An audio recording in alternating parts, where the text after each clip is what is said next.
अतिथि माननीय श्री राजनाथ सिंह जी को गृह मंत्री भारत सरकार से दीक्षांत समारोह के लिए अनुरोध करता हूं।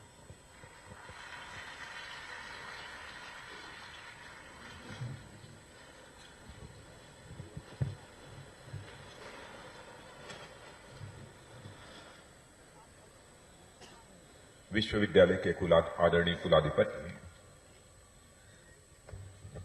और उत्तर प्रदेश के राज्यपाल श्री राम नाईक जी, विश्वविद्यालय के आदरणीय कुलपति प्रोफेसर अशोक कुमार जी, हमारे दो गुरुजन भी यहां पर बैठे हुए हैं जिन्होंने कि एमएससी के दोनों वर्षों में मुझे फिजिक्स पढ़ाया था, ऐसे आदरणीय प्रोफेसर रामबचल सिंह जी और आदरणीय प्रोफेसर एल.एन. त्रिपाठी जी। और मैंने प्रोफेसर एल.एन. त्रिपाठी जी के गाइडेंस में शोध कार्य भी प्रारंभ किया था। गोरखपुर के लोकप्रिय सांसद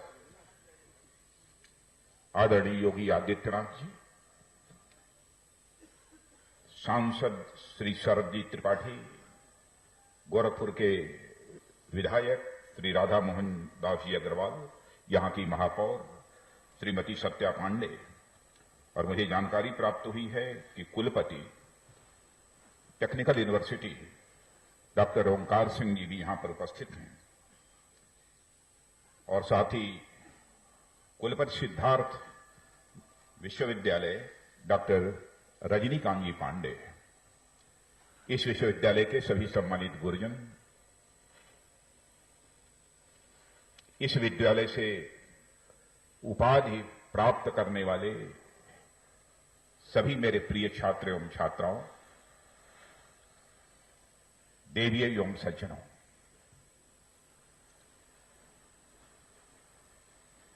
मैं इस विश्वविद्यालय का छात्र रहा हूं और जिस समय मुझे यह कहा गया कि विश्वविद्यालय के दीक्षांत समारोह में आपको भाग लेना है, मैंने सहज रूप से अपनी सहमति दे दी। मैंने यह महसूस किया कि सचमुच हमारे जीवन का वह अद्भुत क्षण होगा कि जिस विश्वविद्यालय में हमने शिक्षा ग्रहण की है, आज उसी विश्वविद्यालय में दीक्षांत समारोह में भाग लेने का मुझे अवसर प्राप्त होगा। आज संत रविदास की जयंती है। मैं संत रविदास जी की जयंती के अवसर पर आप सबको हार्दिक शुभकामनाएं देता हूं।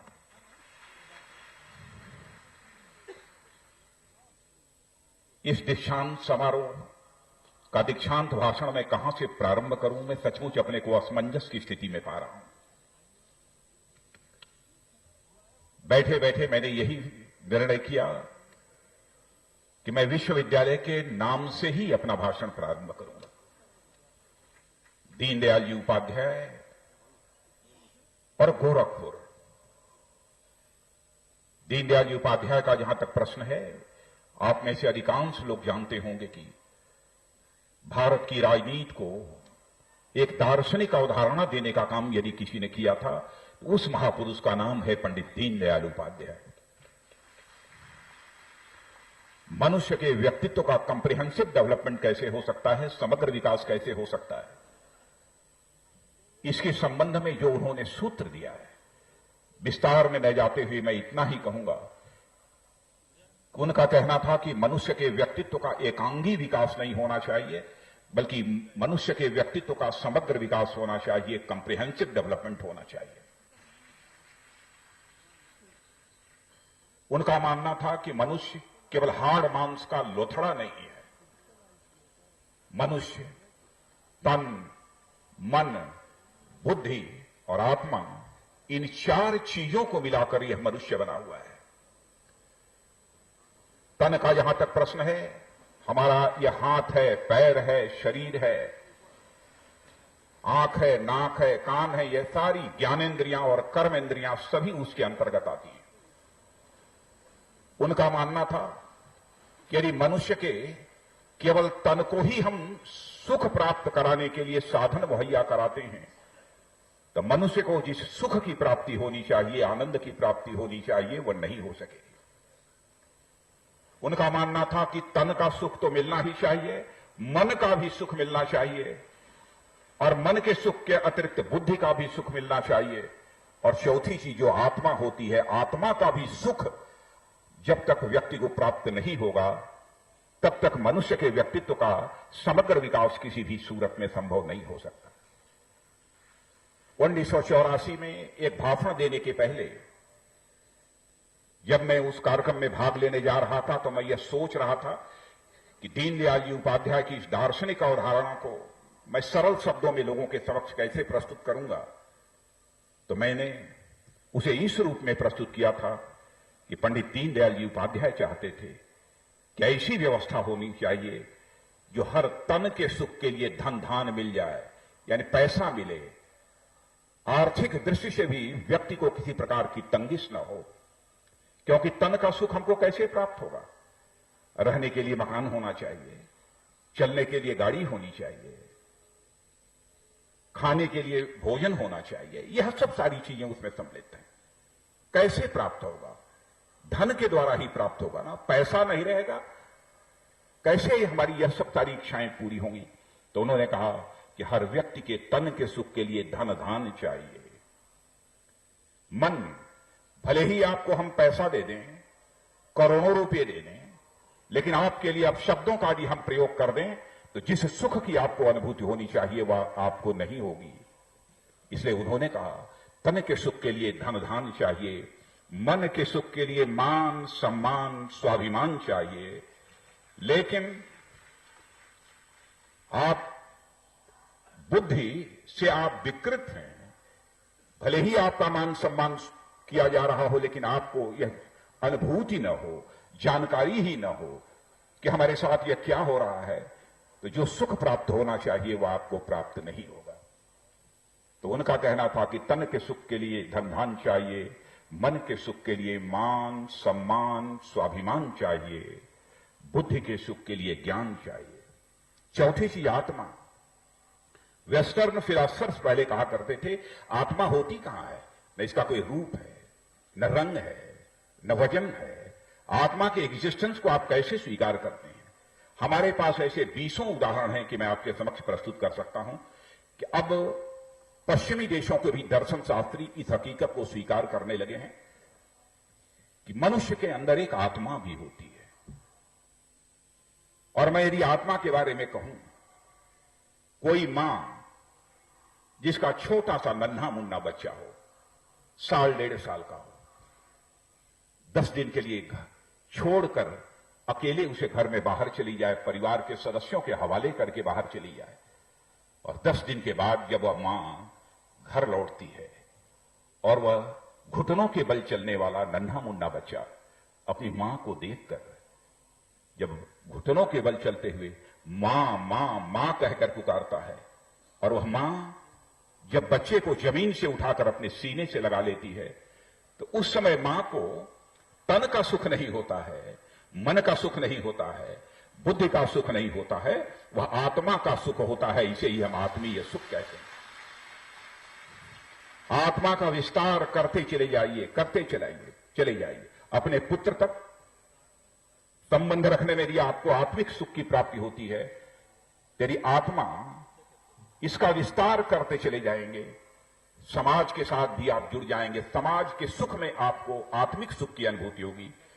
जिस राष्ट्र के आप रहने वाले हैं उसके सुख में आपको राष्ट्रीय आत्मीय सुख की अनुभूति होगी। और हमारे यहां तो ऐसे ऐसे संत महात्मा हुए हैं जिन्हें होल यूनिवर्स, पूरी सृष्टि के साथ अपना आत्मिक रिश्ता अपनाया है। और हमारे यहां कहा भी गया है कि जब मनुष्य बहुत बुजुर्ग हो जाता है तो वह बराबर यही कहता है, हे परमात्मा ऐसा करना कि हमें मोक्ष प्राप्त हो जाए, हमारी आत्मा का परमात्मा से मिलन हो जाए। अंतिम इच्छा यही रहती है उसकी, और परम सुख भी संभवतः इसी में उसे प्राप्त होता है। इसीलिए पंडित दीनदयाल जी उपाध्याय ने कहा तन के सुख के लिए धन धान चाहिए, मन के सुख के लिए मान सम्मान स्वाभिमान चाहिए, बुद्धि के सुख के लिए ज्ञान चाहिए और आत्मा के सुख के लिए भगवान चाहिए। ऐसी हमारी शिक्षा व्यवस्था होनी चाहिए जो यह सब सारी चीजें उपलब्ध करा सकें। मनुष्य के व्यक्तित्व का समग्र विकास होगा। जहां तक गोरखपुर नगर और गोरखपुर विश्वविद्यालय का सवाल है, गोरखपुर यह नाम कहां से आया है? हम सभी जानते हैं कि चाहे गोरखपुर शहर का नाम हो, चाहे विश्वविद्यालय का नाम हो, गुरु गोरखनाथ जी से ही हम लोगों ने इस नाम को लिया है। गुरु गोरखनाथ नाथ संप्रदाय की एक ऐसी शख्सियत थी जिन्होंने पहली बार नाथ संप्रदाय से जुड़ी हुई सारी विधाओं को और विद्याओं को, योगों को एकत्रित करने का काम उन्होंने किया था। गुरु मच्छेंद्रनाथ और गुरु गोरखनाथ जी, इन दोनों को तिब्बती बौद्ध धर्म में एक महासिद्ध के रूप में मान्यता दी गई है। और इतना ही नहीं, ओशो ने जो लिखा है मरो जोगी ए मरो, उन्होंने लिखा है कि इस हिंदुस्तान के जो सितारे जिन्हें मैं मानता हूं, उन सितारों में उन्होंने गुरु गोरखनाथ जी को भी रखा है।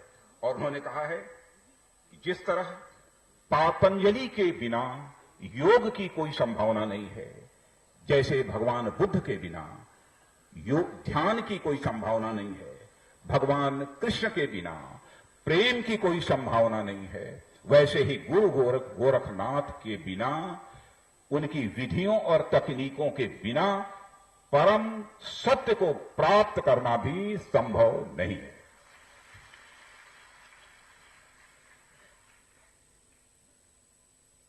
यह गोरखपुर की महत्ता गुरु गोरखनाथ जी की कारण है। और यहां का छात्र रहते हुए भी मैं समय समय पर गुरु गोरखनाथ जी का दर्शन करने के लिए बराबर मंदिर जाता रहता था। और आज भी यदि मैं आया हूं, समय का अभाव है, लेकिन मैं वहां पर निश्चित रूप से गुरु गोरखनाथ जी का मैं दर्शन करने के लिए जाऊंगा। मेरे प्रिय छात्र और छात्रों, भाषण को बहुत लंबा नहीं करूंगा क्योंकि हमें अपने आदरणीय कुलाधिपति जी का भी भाषण सुनना है। लेकिन आज आपने डिग्री हासिल की है, स्वाभाविक रूप से आपकी यह इच्छा होगी कि हमने डिग्री हासिल कर ली है, हमें एक शानदार कैरियर हासिल होना चाहिए ताकि जीवन में हम कुछ कर सकें। लेकिन मैं आपसे पूछना चाहता हूं, क्या अच्छी खासी डिग्री हासिल करके जीवन में शानदार कैरियर हासिल करना यही आपके जीवन का उद्देश्य है? क्या यहीं तक आप अपने को सीमित रखना चाहते हैं? मैं आपको एक उदाहरण देना चाहता हूं। कुछ विद्वानों ने निश्चित रूप से उस पुस्तक को पढ़ा होगा। विश्वविख्यात एक लेखक हैं जिनका नाम है टॉम फ्रीडमैन। उन्होंने एक पुस्तक लिखी है जिसका नाम है द वर्ल्ड इज फ्लैट। उस पुस्तक में उन्होंने एक आतंकवादी संगठन और साथ ही साथ इन्फोसिस, इंफॉर्मेशन टेक्नोलॉजी, इन दोनों की तुलना की है। इन्फोसिस वर्सेस अलकायदा करके उन्होंने तुलना की है। और उन्होंने कहा है कि इंफॉर्मेशन टेक्नोलॉजी में लगने वाले अधिकांश यूथ हैं, नवयुवक हैं, और आतंकवादी गतिविधियों में भी जो लगे हुए हैं वह भी युवक हैं, यूथ हैं। उन्होंने कहा कि इन्फोसिस का और अलकायदा वगैरह इन संगठनों का देखा जाए तो इनका इमरजेंस भी लगभग एक ही कालखंड में हुआ है। उन्होंने कहा है आतंकवादी संगठनों का भी नेतृत्व करने वाले कुछ लोग वह भी बड़े पढ़े लिखे हैं,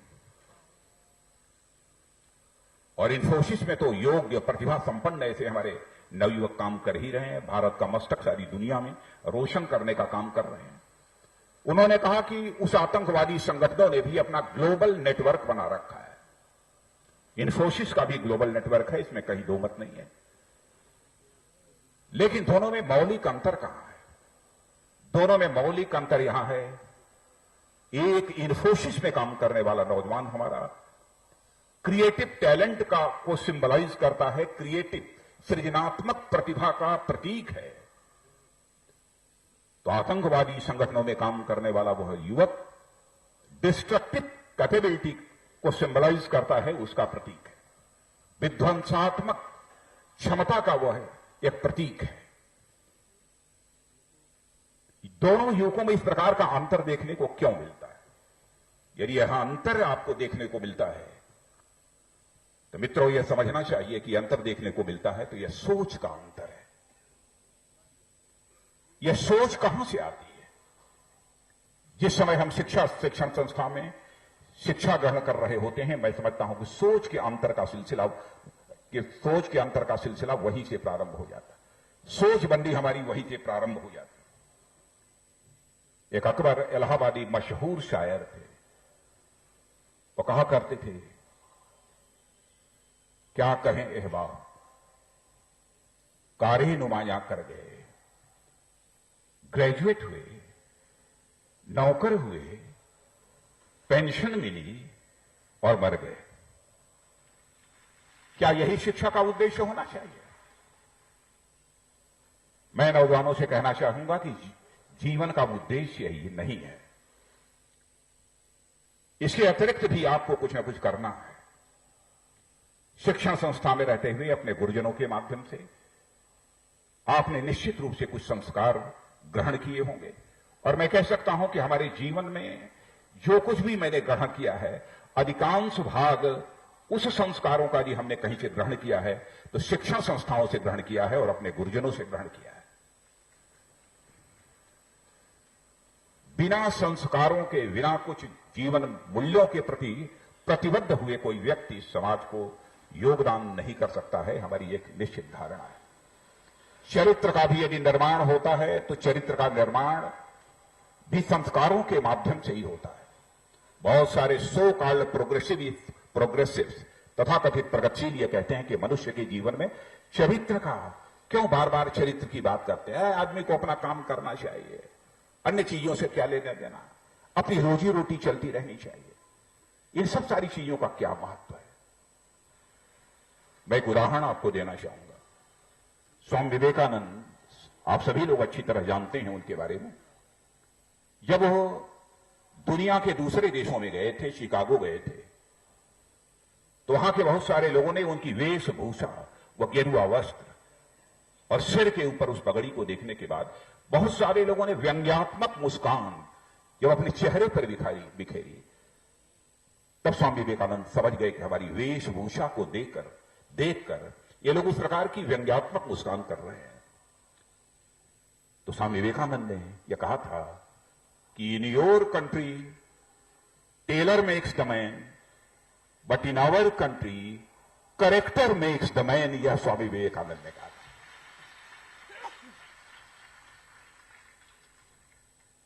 चरित्र की क्या अहमियत होती है, और आपने देखा कि उनके भाषण के बाद सारे विश्व में स्वामी विवेकानंद की जो मान्यता हो गई थी उस समय, यह किसी को बताने की आवश्यकता नहीं है।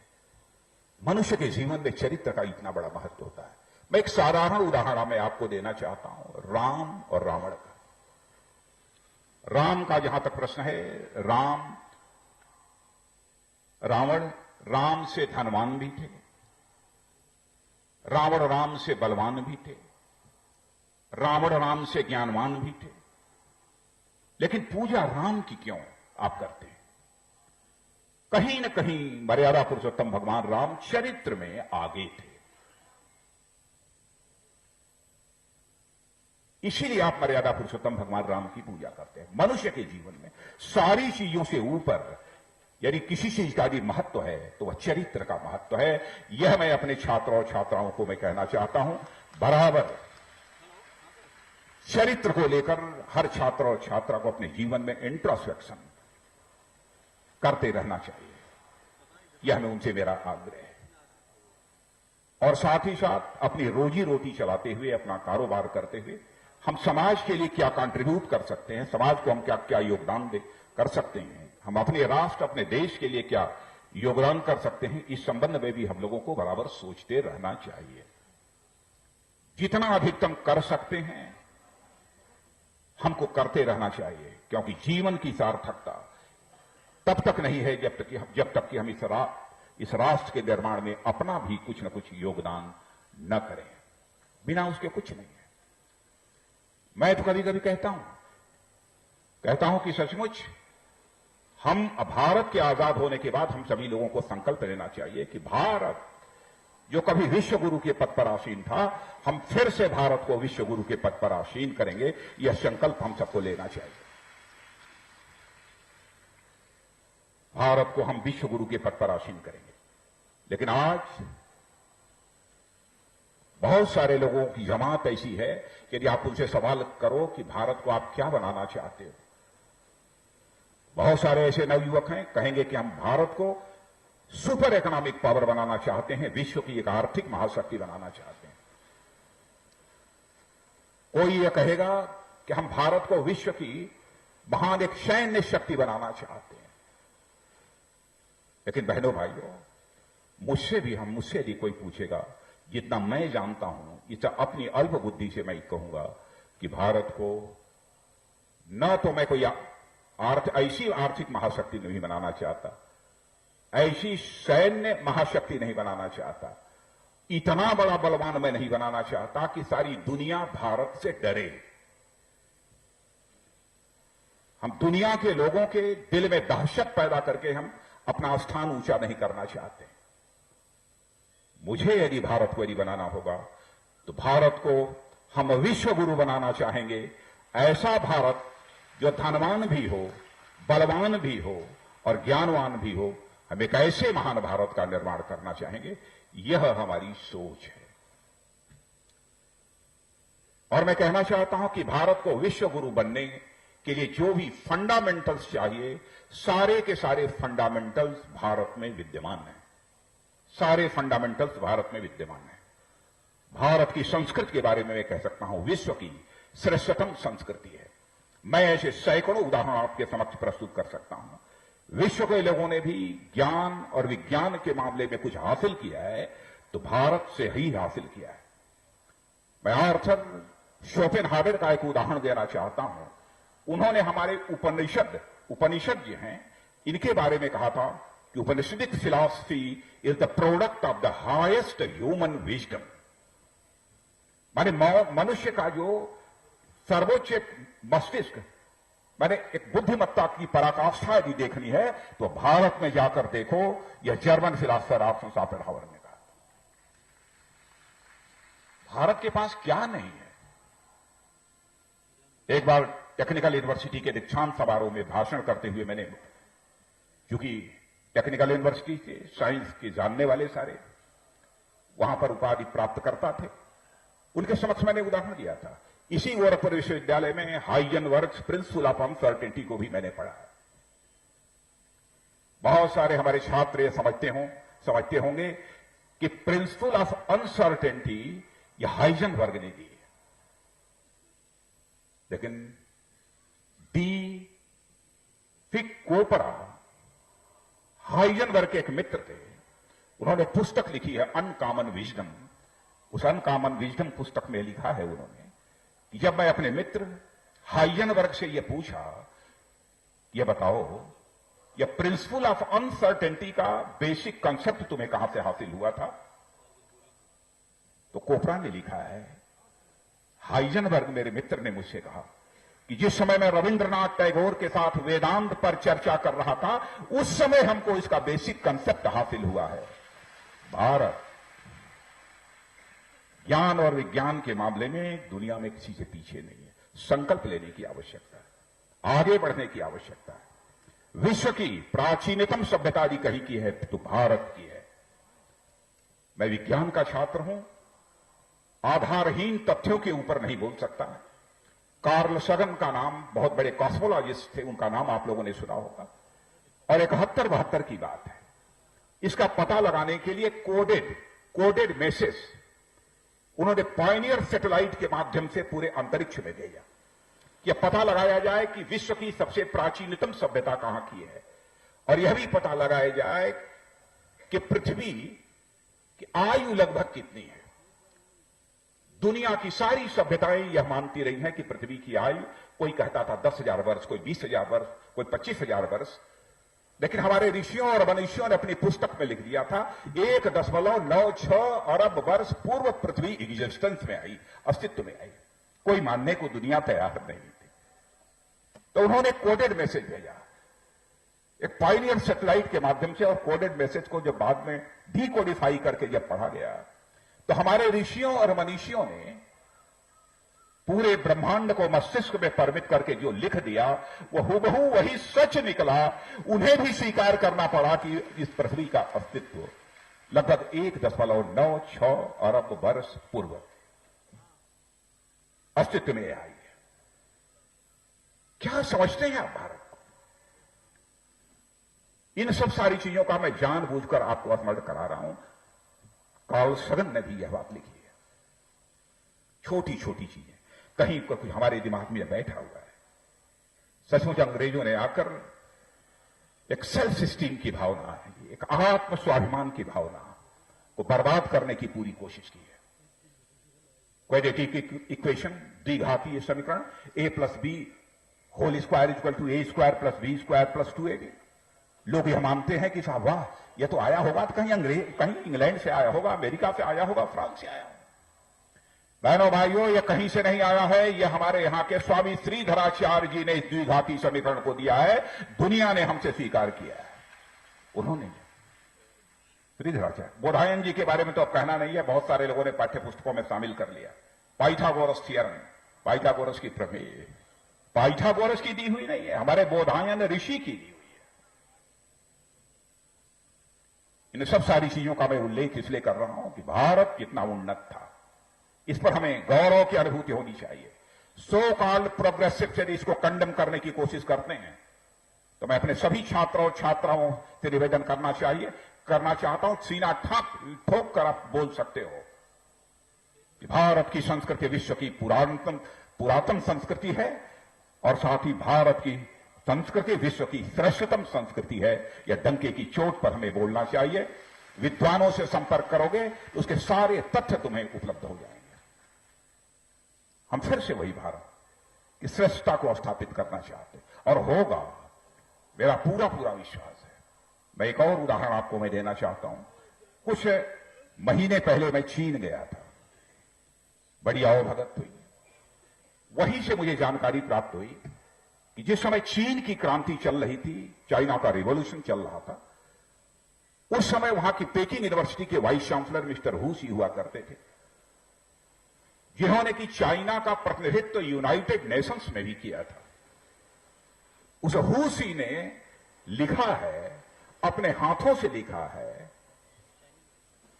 कि India has culturally dominated and controlled China for more than 2000 years without sending a single soldier.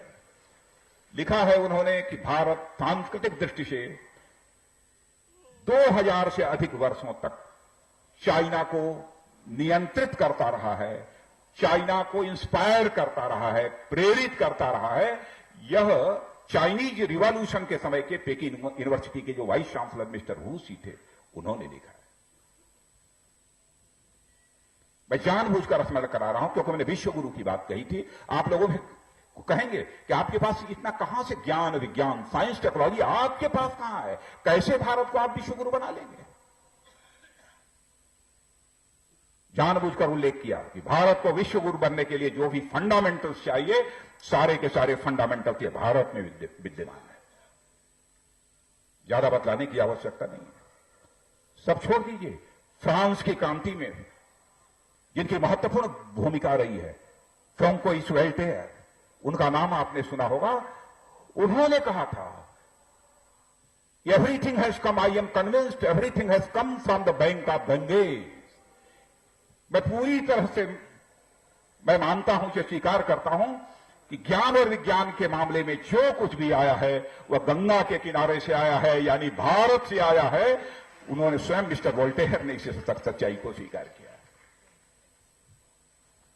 इसलिए आज के अवसर पर इससे ज्यादा मैं कुछ नहीं कहना चाहता। मैं सभी अपने प्रिय छात्र और छात्राओं से मैं यही आग्रह करना चाहूंगा कि आप सभी चरित्र निर्माण के प्रति विशेष रूप से सजग रहें। मनुष्य के जीवन में सर्वाधिक महत्व इसी का होता है, इसे छोड़ना मत।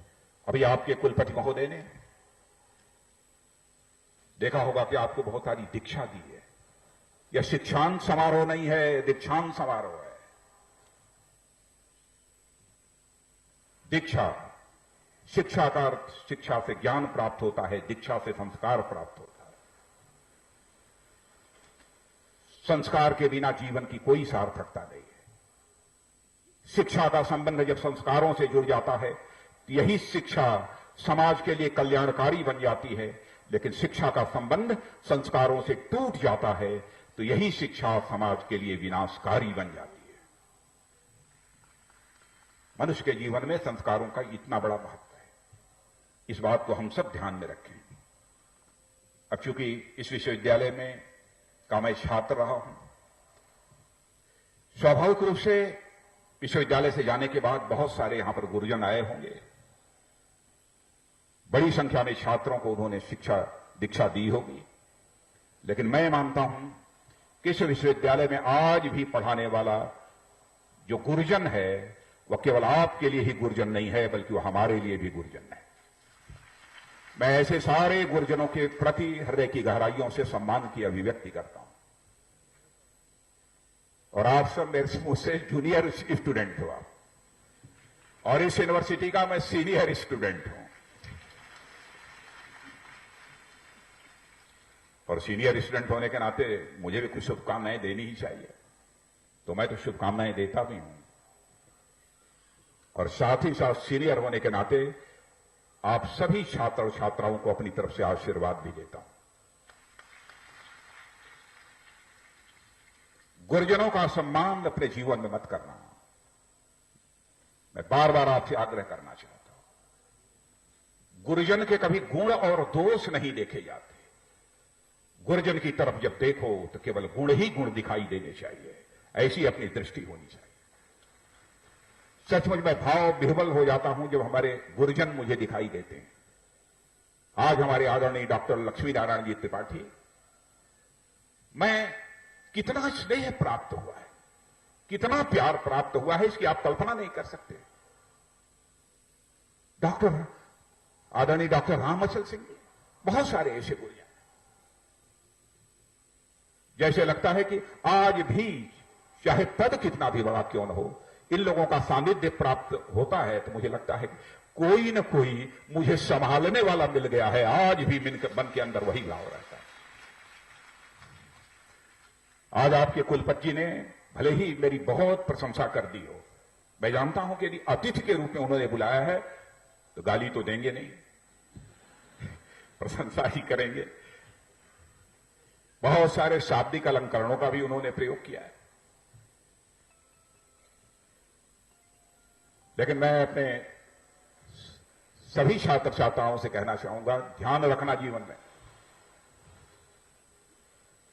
शाब्दिक अलंकरणों से अलंकृत होकर व्यक्ति जीवन में विभूषित नहीं हो सकता। व्यक्ति अपने जीवन में विभूषित होता है तो शाब्दिक अलंकरणों से अलंकृत होकर विभूषित नहीं होता है, बल्कि वह अपनी कृतियों से विभूषित होता है, कृतियों से विभूषित होता है। आज मैं यदि बड़े पद पर बैठा हूं, इस कारण मेरा कद बड़ा हो गया, इस रूप में मत देखना। हमारा कद हमारे पद के कारण नहीं आका जाना चाहिए। हमारा कद का मूल्यांकन यदि किया जाना चाहिए तो हमारी कृतियों के कारण हमारे कद का मूल्यांकन किया जाना चाहिए। पद के कारण किसी का कद बड़ा नहीं होता है। कद यदि बड़ा होता है तो कृतियों के कारण ही बड़ा होता है। यह सब सारी जिंदगी की हकीकत समझते हुए हमको अपने कदम आगे बढ़ाना चाहिए और ईश्वर हर कदम पर आपको कामयाबी दे। इन्हीं शुभकामनाओं के साथ मैं अपना निवेदन समाप्त करता हूं।